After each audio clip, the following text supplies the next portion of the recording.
Today we are going to discuss some of the problem based on slew rate. First problem is find out maximum operating frequency for the circuit shown below. The slew rate is 0.5 volt per microsecond.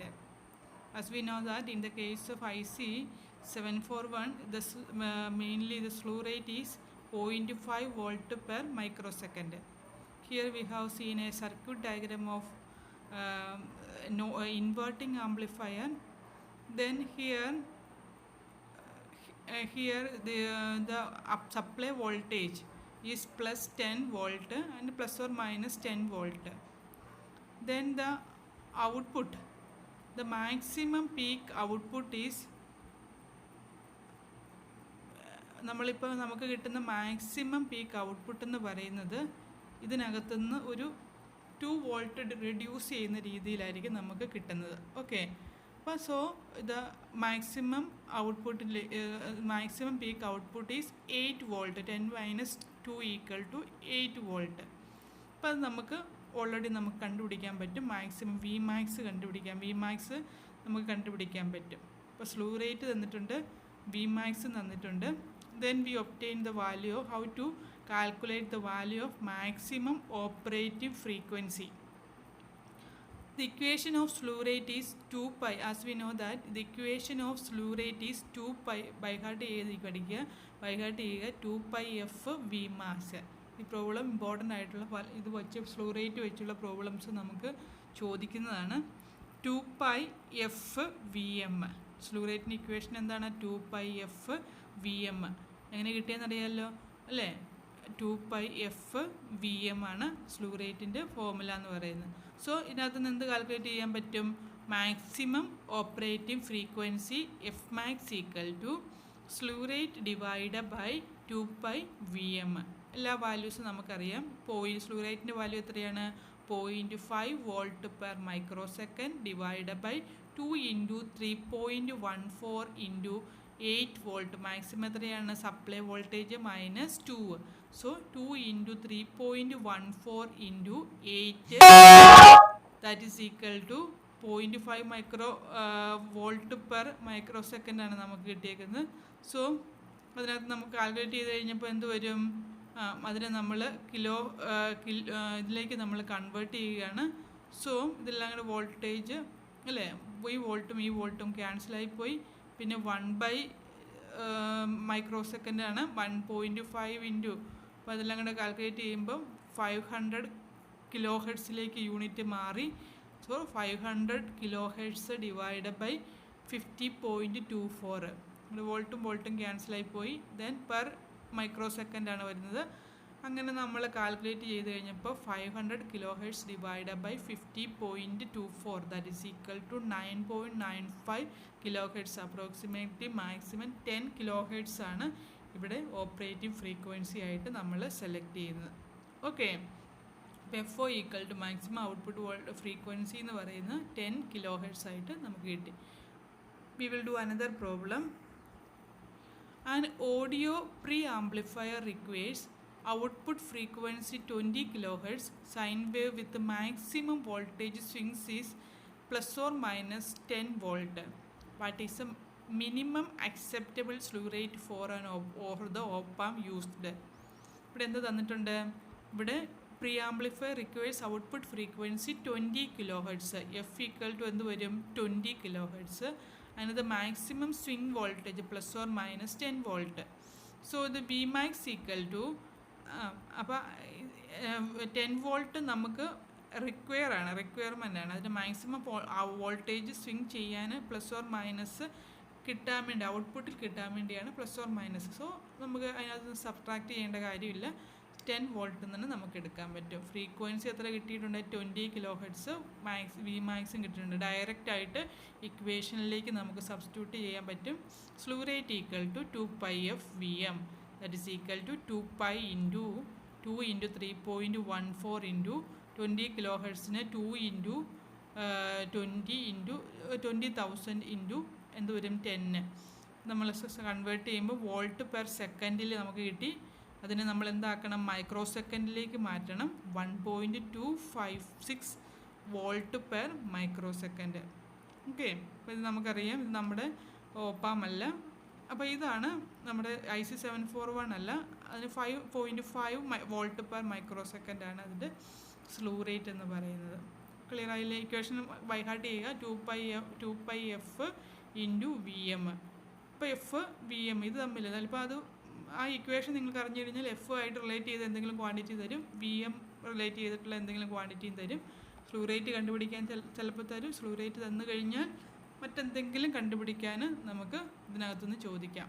Okay, ഇനി പല ഓപ്പാമിൻ്റെയും കേസിൽ slew റേറ്റിൻ്റെ value different ആണ്. അപ്പോൾ ഏകദേശം LT1818ന് 2500 volt per micro second, ഇത്ര maximum volt per micro സെക്കൻഡാണ് നമുക്കിവിടെ കിട്ടുന്നത്. ഓക്കെ, അപ്പം ഓരോ ഒപ്പാമിൻ്റെ കേസിലും ഒപ്പം 369ൻ്റെ കേസിൽ LM741, ദെൻ ഒപ്പാം നമ്മുടെ കേസിലാണ് നമ്മൾ യൂസ് ചെയ്യുന്നതാണ് LM741, that is 0.5 volt per microsecond. Then different ഓപ്പാംസിന് different rate slew rate value ആണ്. ഇതെന്ന് പറഞ്ഞാൽ എന്താ actually what is slew rate, അതിന് എന്തുമാത്രം maximum rate of change of output voltage per second അല്ലേ, പെർ യൂണിറ്റ് ടൈം, അതാണ് per unit time. അതിനാണ് നമ്മളെന്ത് പറയുന്നത്, ചേഞ്ച് വരാൻ പറ്റുന്ന ഏറ്റവും maximum output voltage per maximum. ചില കുട്ടികളൊക്കെ ഇന്നലെ ഇത് എഴുതിയപ്പം കണ്ടു dV0 divide by DT at maximum എന്ന് കണ്ടീഷൻ കൊടുക്കണം. മാക്സിമം ചേഞ്ച് വരാൻ പറ്റുന്നത് അതാണ്, അല്ലാതെ വെറുതെ ഇതിൻ്റെ ഡിഫറൻസിയേഷന് എന്തെങ്കിലും ഒരു സ്ലോപ്പ് എടുത്താൽ പോരെ. Maximum rate of change of output voltage with respect to time ആയിരിക്കണം എന്തെന്ന് പറയുന്നത്, സ്ലൂ റേറ്റ് എന്ന് പറയുന്നത്. ഓക്കെ, ഇനി then what is the difference between bandwidth, transient, then transient response and slew rate. ഇത് ചോദിച്ചിട്ടുള്ളതാണ്. What are transient response and slew rate എന്ന് പറഞ്ഞൊരു ക്വസ്റ്റ്യൻ നമ്മൾ ചോദിച്ചിട്ടുള്ള ക്വസ്റ്റ്യൻ പേപ്പർ ചോദിച്ചിട്ടുള്ളതാണ്. ദെൻ അത് നിങ്ങൾ ടെക്സ്റ്റിലുള്ള ഒരു സമ്മറിയാണ് അത് നമ്മൾ കാണുന്നത്. Then what is A summary of AC parameters. ഇതെല്ലാം AC പാരാമീറ്റേഴ്സാണ്, നമ്മൾ DC ക്യാരക്ടറിസ്റ്റിക്സ് കണ്ടതാണ്. Then this is the AC characteristics ആണ് നമ്മൾ കാണുന്നത്. ഓക്കെ, ലാസ്റ്റ് പേജിലാണ് നമ്മൾ കാണുന്നത്.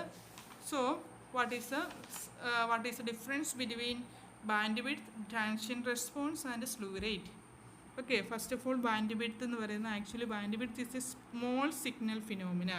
It is a small signal phenomena. Then but transient response is also a small signal phenomena. Then slew rate is a large signal phenomena. Okay, then bandwidth, bands of frequency for which the gain remains constant. Here the band frequencies for which the gain remain constant, then depend on compensating components and closed loop gain. If exceeds, result in a reduction of output voltage. ഇതൊക്കെയാണ് band വിഡ്ത്തിൻ്റെ കേസിൽ. Small signal ഫിനോമിനയാണ്. Band of frequencies for which the gain remains constant, depends on compensating component and closed loop gain. If exceeds, result in a reduction of output voltage. Okay, but transient response is a small signal phenomena, that part of the total response before the response reaches steady state. It is a part of the total response before the response reaches steady state. Okay, then composed of overshoot and rise time. Rise time is related to bandwidth, and overshoot is a measure of stability, affect settling time. It affects നമ്മൾ study സ്റ്റേറ്റിലേക്ക് കൊണ്ടുപോകുന്ന ആ frequency റേഞ്ചിനാണ് transient response എന്ന് പറയുന്നത്. That shoot, ആ overshoot and അതിനെ rise ചെയ്യുന്ന ടൈമിനെയും ഡിപ്പെൻഡ് ചെയ്യും. Rise time and overshoot. Okay, then affects the settling time. Final സെറ്റിൽമെൻറ്റിലെ ടൈമിനെ അഫക്റ്റ് ചെയ്യും. A large signal phenomena slew rate, the maximum time rate of change of output voltage. Then the slew rate limiting depends on both frequency and amplitude. often increases with closed loop gain and power supply voltage, and also it decrease the temperature when increase the slew rate. Okay, if exceeded, result is distortion. നമുക്ക് amplified signal എങ്ങനെ കിട്ടും? Distorted സിഗ്നലായിട്ടാണ് കിട്ടുള്ളൂ. നമുക്കൊരു limit ഉണ്ട് 0.5. ഇപ്പോൾ എല്ലാം 741 0.5 micro second volt per micro സെക്കൻഡാണ്. അതിൽ കൂടി കഴിഞ്ഞ് കഴിഞ്ഞാൽ, സ്ലൂ റേറ്റിൻ്റെ വാല്യൂ കൂടി കഴിഞ്ഞ് കഴിഞ്ഞാൽ എന്ത് സംഭവിക്കും? അത് ഡിസ്റ്റോർട്ടഡ് ആയി പോകും. അപ്പോൾ നമ്മൾ ഇതിൻ്റെ കേസിൽ നമ്മൾ ഫ്രീക്വൻസി ഒക്കെ കൊടുക്കുമ്പോൾ കറക്റ്റ് 10 kHz അല്ല നമ്മൾ ഡിസൈൻ ചെയ്യുമ്പോൾ. അപ്പോൾ ഈ ഒരു പാരാമീറ്റർ ഇമ്പോർട്ടൻ്റ് ആണ് നമ്മൾ ഡിസൈൻ ചെയ്യുമ്പോൾ. ആ പാരാമീറ്റർ നമ്മൾ കറക്റ്റ് വാല്യൂവിൽ സെറ്റ് ചെയ്ത് വെച്ചില്ലെങ്കിൽ, ഇപ്പോൾ നമ്മൾ VM എടുക്കുന്ന വാല്യൂ അല്ലെങ്കിൽ F0യുടെ വാല്യൂ ഇതൊക്കെ കറക്റ്റായിട്ട് എടുത്തില്ലെങ്കിൽ, നമ്മൾ സെറ്റ് ചെയ്തേക്കുന്ന ആ സ്ലൂ റേറ്റ്, നമ്മൾ സ്ലൂ റേറ്റ് അങ്ങനെ ഇട്ട് കൊടുക്കാറില്ലെങ്കിലും ഒരു കാൽക്കുലേഷനിൽ നമ്മൾ യൂസ് ചെയ്യാറില്ലെങ്കിലും ഇതൊക്കെ ഇതിന് ഡിപ്പെൻഡ് ചെയ്തിരിക്കും. ഓക്കെ, അപ്പം നമ്മൾ പോർഷന് കവർ ചെയ്തു. ഇനി നമുക്ക് അതിനകത്തേക്ക് കിടക്കണം, കെന്നഡി ടെക്സ്റ്റിലേക്ക്, കമ്മ്യൂണിക്കേഷനിലേക്ക് കിടക്കണം. Do the problem very well. Okay, നിങ്ങൾ ഓരോ പ്രോബ്ലംസും എടുത്ത് ചെയ്യുക. ഇനി നമ്മൾ അതായിരിക്കും അസൈൻമെൻ്റ് ആയിട്ട്, ഓരോ പ്രോബ്ലംസ് ആയിരിക്കും, 2 പ്രോബ്ലം വെച്ചായിരിക്കും അസൈൻമെൻ്റ് ആയിട്ട് നിങ്ങൾക്ക് തരുന്നത്. Okay, thank you.